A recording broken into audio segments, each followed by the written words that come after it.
When I got done writing my first book, I showed it to a friend, and she's somebody I went to college with for math, who then became a librarian.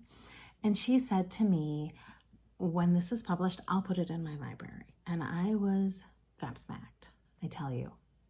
Totally was not ready for that, because I don't think I was thinking about publication. I was just thinking about something my son could read.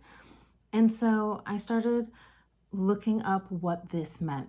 And I was like at the bottom of this mountain, and it's overwhelming. And if that's where you are, trust me, I don't get overwhelmed much. And there is a lot there. And I spent my life, dyslexic, writing and taking my papers to my mom with a red pen so she could mark it up. I've always had to have things edited thoroughly before I could hand anything in.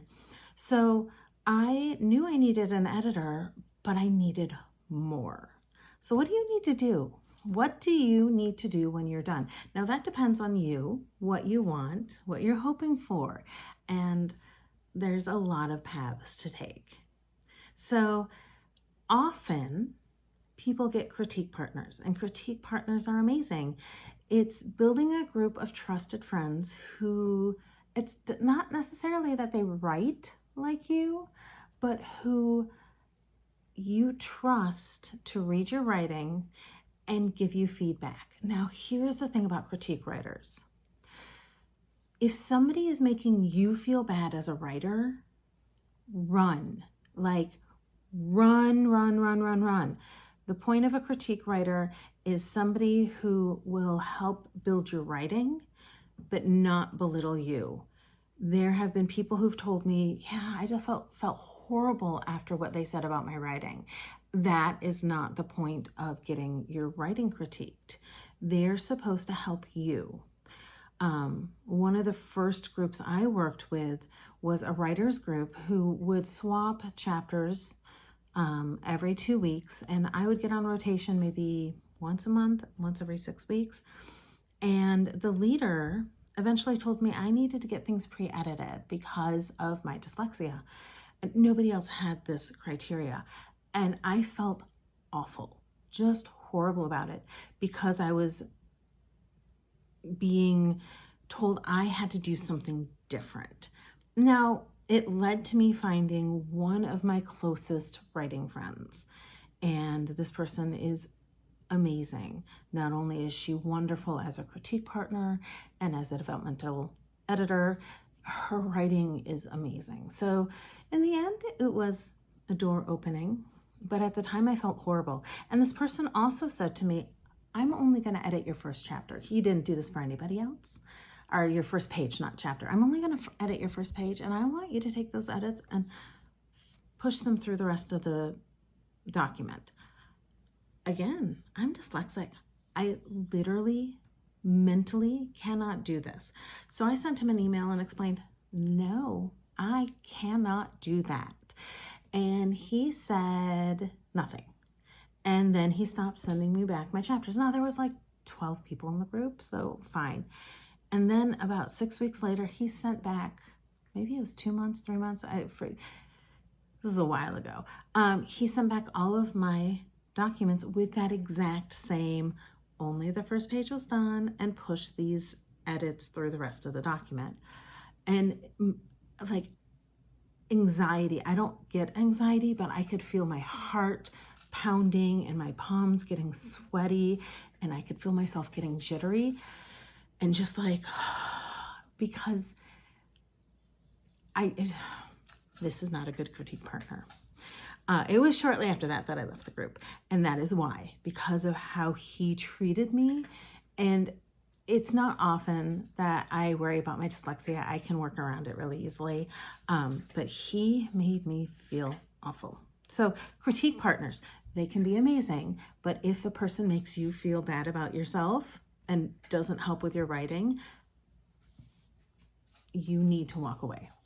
There are alpha readers. There are people who read your raw writing. So I can get done writing and send it to them even before I necessarily read the second or third time. And they will just say, hey, this arc, you dropped it, this character doesn't make sense, did you mean this bit?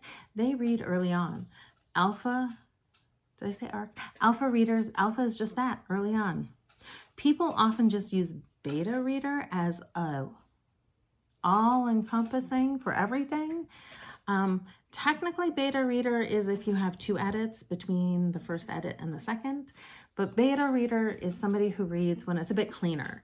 So you might do that first edit. You've read through it, you've had your critiquer go through it, you've had an alpha reader go through it. It's a bit cleaner.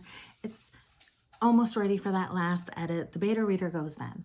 There's somebody who does that final sweep, and they're really looking for where you've messed up with your characters, where there might be plot holes, where there's just issues. And then you have those editors.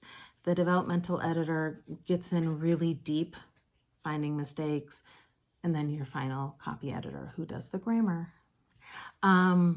There are more layers of people you can find. You can pay at any level.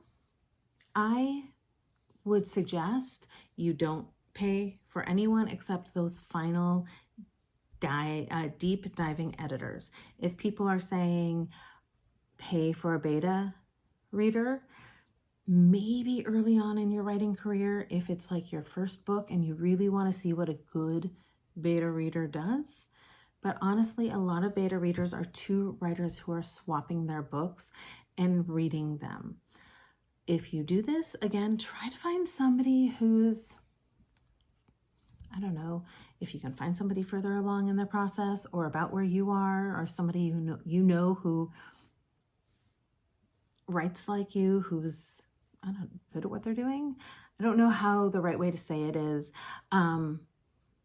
You want to get comments. You want to have somebody who will say, this character, a good reader. I think the best beta readers are readers. One of the biggest mistakes I found was I got into a group of writers. They were all English majors, and they were so focused on the craft of writing that they lost the story for the writing. I am a math major who loves to read, and my opinions and their opinions clashed a lot, and that also caused a lot of anxiety. So if you can find a beta reader who is also a reader, they can tell you exactly where you missed things, because readers are fantastic. They won't tell you about any of the grammar, they won't tell you about any of that, which is fine, but they will say, this character doesn't do what you want them to do, because they're readers and they know readers read. And that's a good beta reader. They'll really, or a good alpha reader, they'll tell you when you've messed up something in that storyline. All right, so those are the different people who can read and critique. Critiquer, readers, early on, beta readers, editors.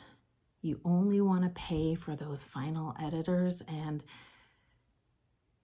one last thing about that, try to find people, you send samples out, you should not pay for the samples. If editors are saying you have to pay for the sample, find other editors. There are tons of editors out there. You should not be paying for the samples. All right, I hope this helped. Please like my video, subscribe to my page. I'll see you in the next video. Thanks.